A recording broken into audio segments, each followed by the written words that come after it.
Oh, hello out there, and welcome to another fun filled edition of Adam's Music Box, the weekend stream edition. I call it that for some reason. And today I want to talk about radio because for most of my life, listening to the radio was one of the most fun things ever. Whether you were listening because you had your attention dead set on the dial, or whether it was in the background, whether it was in a car, wherever it was, radio was ubiquitous for much of the 20th century. And today on this stream, I sort of want to explore the whys and the hows and sort of remember the feelings of what we loved so much about this very unique format that has influenced so many of the other music and talk delivery formats that we have today, including the one that you're listening to me on right now. So, the beginning of the story in terms of radio's proliferation as a major, popular, and widespread form for content reception through your radio receiver was really the 1920s. That was when the original golden age of radio began. My God, is it darker than usual in here? I don't know. It's really about the sound, not the vision, which kind of goes along with what we're talking about. This is kind of a radio show of sorts. So, in the 1920s, radio really became a thing that was ubiquitous in the United States and other countries with a similar culture and economy. And the variety of styles of programming that you'd have on the radio was really tantamount to what you'd have on television in the golden age of TV. Some would say that the content was even more diverse. There was comedy, there was drama, there were serials, series, whatever you want to call them, shows with the same characters that you listen to week after week. There was live music of all different varieties. There was news. There were speeches by public figures. It was all there.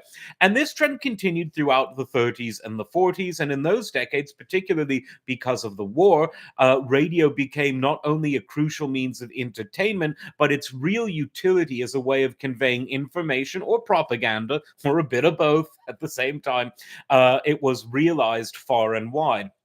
Some of the shows that were really popular in this golden age of radio were things like The Lone Ranger, things like Amos and Andy, things like the Lux Theater. There was, of course, the Mercury Theater that Orson Welles was so famous for doing. And while people tend to remember his War of the Worlds, which a lot of stupid people took seriously, the Mercury produced so much high quality content, and it really was. It's in many ways that and the stage are where Orson Welles' great vision was created. His vision for creativity that he later brought, perhaps more famously to some, to the medium of film and even a little bit to television, but mainly film. And so we had lots of variety. And one interesting fact that might be lost on people who came to radio in later generations is that not all, but much of the music that was played on the radio at this time was live. So the musicians would go to the radio studio and they'd play the music live. Now, there are two reasons for this. One, because prior to the advent of magnetic tape, the sound quality you would get through a live broadcast was superior to that of an acetate disc, or even in many ways optical film. Live sound over the radio, even in those days of AM, it was still better. The other reason was musicians' unions. Musicians' unions were very, very adamant that playing a record on the air should not be allowed, and that if you wanted to perform music over the air, it should be a live performance by the musicians in the studio. Now, when magnetic tape came round at the sort of as the 30s became the 40s, this gradually began to change. Magnetic tape came first into Germany, and then after the war, the founder of Ampex brought it to the US. The Russians also stole some of that equipment from the original company that made the machines called Magnetophone. And that started a whole revolution of radio because you could record something in one time zone and then play it back to listeners in another time zone. You could play music in high fidelity, which approximated the live sound. And so that really opened up a new chapter in terms of the sonics of playing music over the radio. But the general programming on AM radio, because there was no FM yet, we'll get to that part of the story shortly, it was really all about a combination combination of drama, comedy, news, reviews, slice of life, and music of all varieties, much of it played live. So far, so good. And anyone who grew up in the golden age of television will be vaguely familiar with this format because when television became widely proliferated among households in the 1950s, the programmers didn't really know what to do with it. And so they thought, well, let's just do the stuff that we're doing on radio and put a camera in front of it. And that really is what happened. And people learned as they went along that certain visual aids like slapstick comedy work really good on television, where witticism was work better on radio. And so people found, and these were largely the same people, the same actors, the same comedians, the same presenters. They found where they could adapt their work to television because some things work better with an audio visual format as opposed to strictly an audio format. And then some of the stuff remained the same. Again, things like The Lone Ranger, things like Amos and Andy, they had television success as well. Now, it was in the 1950s when radio was challenged by television that something happened in the world of music, where a new genre of music that was really exclusively enjoyed by young people came to have a lot of success. And this was rock and roll.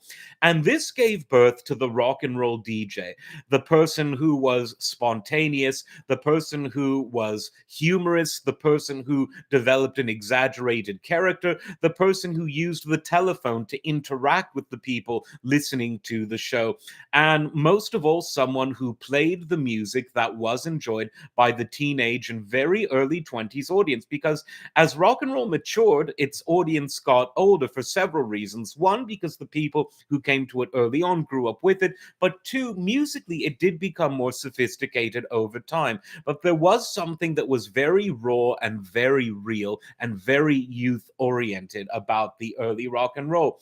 And you had some really great DJs who made their name at this time. One of the first was Alan Freed, who later got embroiled in the payola scandal, which kind of seems ridiculous now.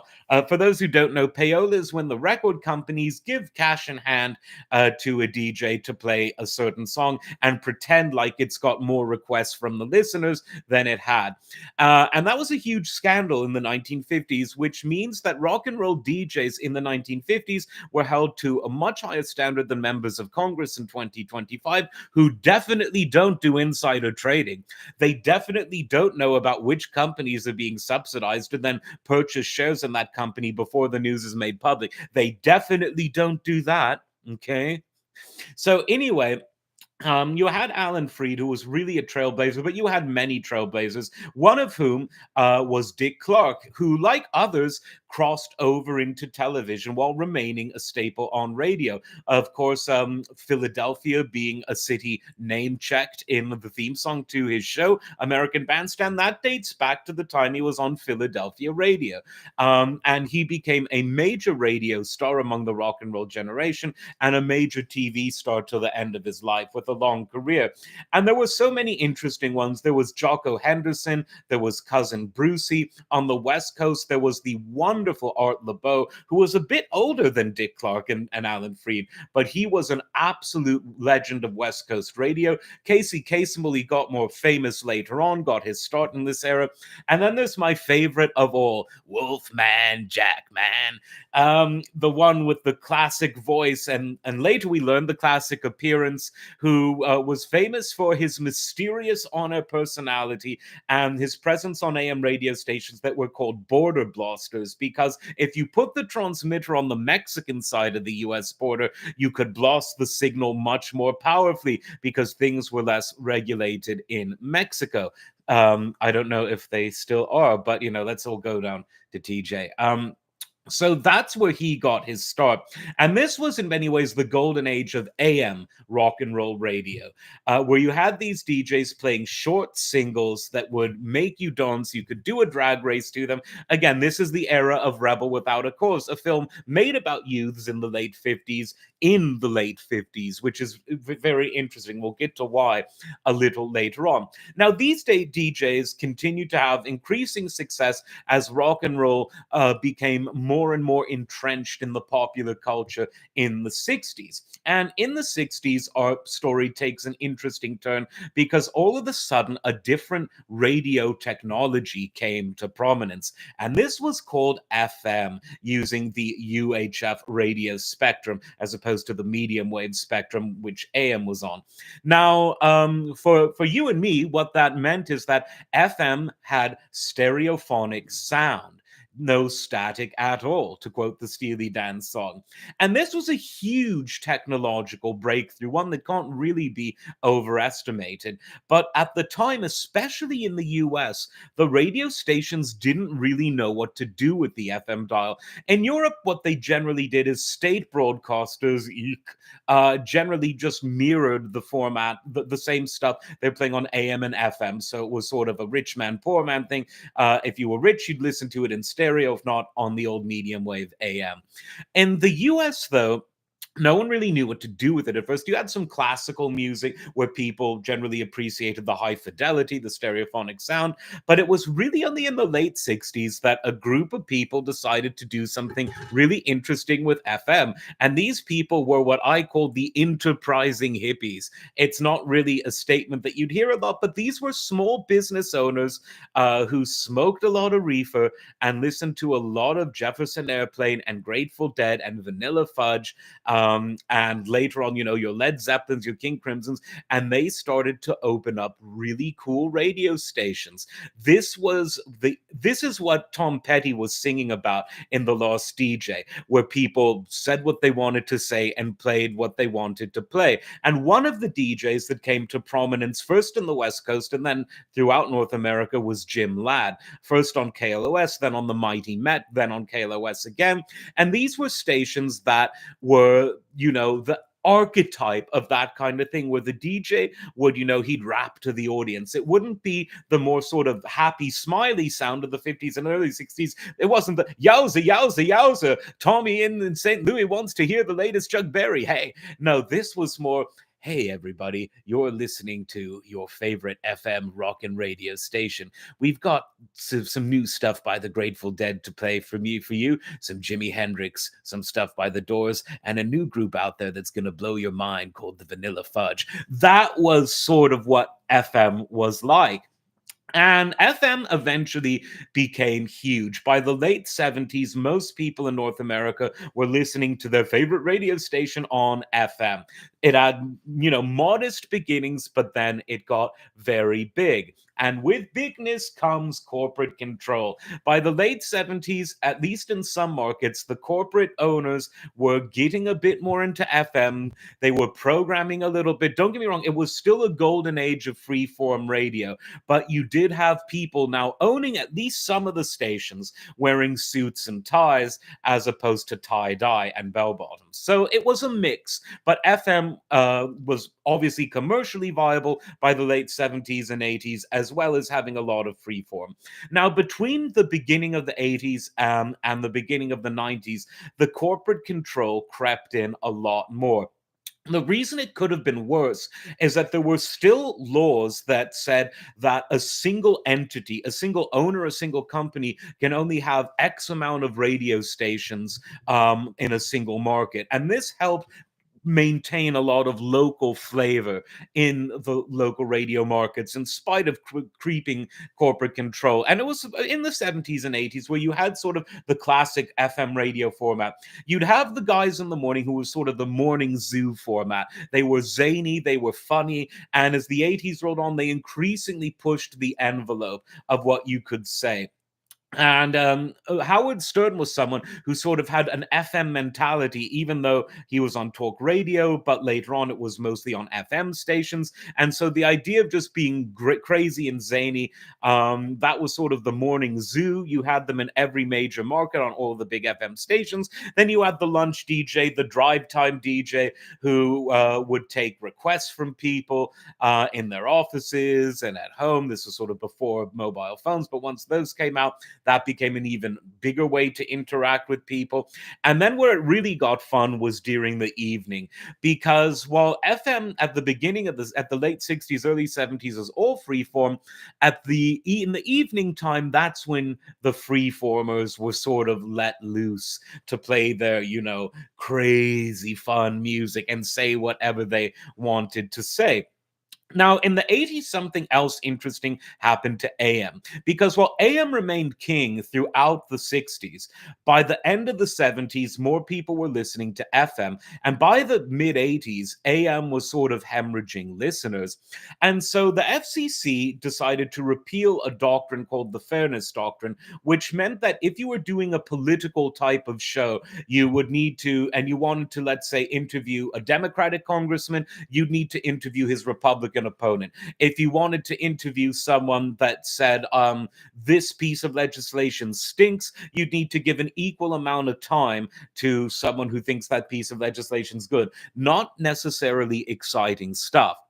And so, in repealing this, the DJ was now free on AM radio, or FM too, but FM by now was really music, music, music. So, AM radio had a revival in the late 80s in terms of talk radio, where the people, the hosts, could say whatever they want. They could editorialize. And the most famous one of these people was, of course, Rush Limbaugh, who paved the way for a lot of other conservative talk radio hosts in this sort of Indian summer for AM radio, while FM was going strong, increasingly in corporate hands, but they still kept things a rockin'.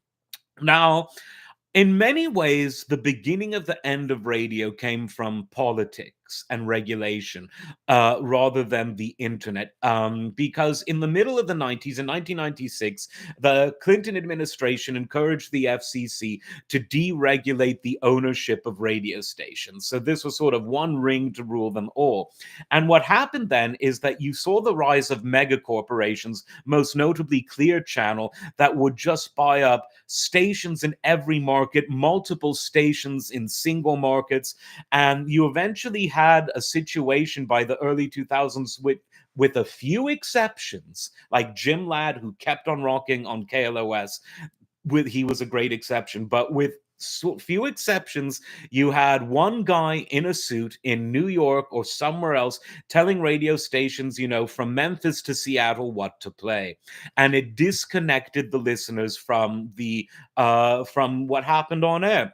Now, a lot of these changes happened subtly and happened gradually. There was still really good radio to be had in the 90s and early 2000s. But by the early 2000s, these changes became so apparent that you had the rise of satellite radio and digital radio, where if you, in terms of satellite, if you were to pay for it, you could get some of that freewheeling talk radio and music radio that you used to get for free on the FM dial. And that's what Tom Petty meant in the song The Lost DJ when he talked about how they're making you, I don't have the lyrics in front of me here, but it's all about how they're making you pay for what you used to get for free.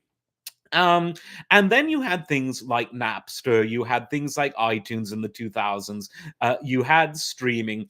And I think in many ways, what really sort of put the death nail in the coffin of radio is the infotainment systems in cars. Because now, the one place where you really used to have to rely on someone to give you a constant stream of music or talk, now you have an alternative. You have infotainment systems in cars that are computers, and you can do everything there that you could do at home in a previous era, the era of the PC. So if you want Spotify to play you 3 hours of music that Spotify's algorithm chooses for you, no problemo. If you want to make a 5-hour playlist, no problemo. If you want to scan through your Spotify the way you'd scan through the FM or AM dial, you can. If you want to listen to a podcast, the natural successor to talk radio, you could do so. And so, from a technological point of view, that was sort of the death knell of radio. But I would say that this was made more sort of expedited by the fact that in the 90s, you had this corporate deregulation, which turned local radio stations into monoliths, because radio had always maintained much more of a local flair than television, at least in the days of the post 1960s. Radio had a very national attitude of programming in the 20s, 30s, and 40s, everyone listening to the Lone Ranger. But then that sort of moved to television, and FM in particular really encouraged a lot of localism, more than AM ever did. And we started to lose that beginning in the 1990s. And so radio does still exist, even though a lot of European countries and some wealthier Asian countries have switched off their AM and FM transmitters. In North America, radio still exists, but it's a shell of its former self. Some of the more young and successful people had moved to satellite or to podcasts. Um, and um, and otherwise, people are listening to music via streaming and other such things. So, is the spirit of radio dead? I don't think so. It's changed. What are we doing now, for instance? We're free-forming it, we're freeballing it, we're talking about music in the way that someone would on the radio. What is a Spotify algorithm? Well, it's actually a lot more creative than the corporate guys that took over FM stations, albeit a lot less creative than your free-form DJs. Now, the biggest problem I have today is that music licensing is very unfair. We could have radio stations, if you will, on YouTube or in Spotify, where someone like you or me with a microphone does what an FM radio DJ used to do. The problem for Spotify, it might be comparatively easy. They have all the licensing and the narration. You would just give them. You'd be sort of like a podcaster signing up as a creative partner. For YouTube, the record labels would need to ease off and switched into an opt out rather than opt in system. Now, what do I mean by that? Right now, if you want to use someone's copyrighted material, you need to go through a whole process of opting in. Where I think the way it should be is you should be able to use it. Everyone gets their royalties paid from a portion of what you make as a YouTube content creator. If you make zero, John Bon Jovi makes zero. But if you're making 1,000 a month or more, which some YouTube creators are, John Bon Jovi gets the portion of that for the part of Living on a Prayer that you played on your radio show. You get what I mean. And so it should be just sort of an opt out thing where it's automatically covered that you can play their music on air and give them the cut from whatever you make. If you make nothing, they make nothing. And the only time they can stop you from playing the music is by explicitly telling YouTube, I don't want anyone on YouTube, or I don't want channels A, B, C to play my music. Don Henley is someone like that. He has his own points of view on that. Rick Beato has talked a lot about that. But I think that would help open things up a lot, because we have more technology to be our own DJs, not the lost DJs, but maybe the first of a new breed of DJs. But it's the lawyers and the licensing that sort of gets in the way. So the record labels really ought to do something about it, because if they switched from this opt in to an opt out system, you would, as a matter of fact, have many more people out there exposed to many different kinds of music, including older kinds of music that otherwise wouldn't be here. That's something, again, that Rick Beato has said a lot, that if not for channels like his, who aren't monetized, because he just takes the risk and plays the stuff, and he monetizes his channel by selling his educational materials, these artists wouldn't have that kind of exposure to younger audiences if not for shows like Rick's, and maybe much humbler shows like this that don't even have proper lighting. Things like Harmless Dave. There's so many. The reaction videos like Jamal, the reaction man, he's wonderful. And so I think the spirit of radio is very much alive. And I think that it could be resuscitated even more if the tech world and the copyright owners were to actually make life easier for content creators and actually open up new royalty streams to either to the artists or to the people who own the copyrights, which may well be corporations and corporations alone. But hey, That's the world that we live in. So those are my ideas of how to make this everlasting spirit of radio even stronger going into the 2020s, the second half of the 2020s. Boy, that moved fast. But to be fair, we were locked away through half of it. We still are psychologically, but not if the spirit of radio pervades. Just on a personal note, I loved radio. I loved television too, but there was something about radio that was always, it always felt a bit more personal, because where television had this theatrical third wall, radio never did. The DJ was talking to you as if you were in his living room. He was talking to you as though he could ring you up for a chat. And of course, you could on the radio. There was something so direct. People talk about radio as being a bit more mysterious and a bit more ethereal. And I can understand where for sort of a dramatic show like The Lone Ranger, where you have to imagine what it looks like, that's the case. But for talk radio and music radio, and for freeform DJs that talk between the songs a lot and interact with the audiences that way, I think that there was something about radio that was actually much more down to earth and much more real and much more direct than any other format. And that's something we still have online. But I think that if the lawyers and the corporations got their act together, we could have a win win situation to make things even better. But that's just what I think. Let me know what you think in the comments. And as always, like, subscribe, and we'll see you next time. Take care.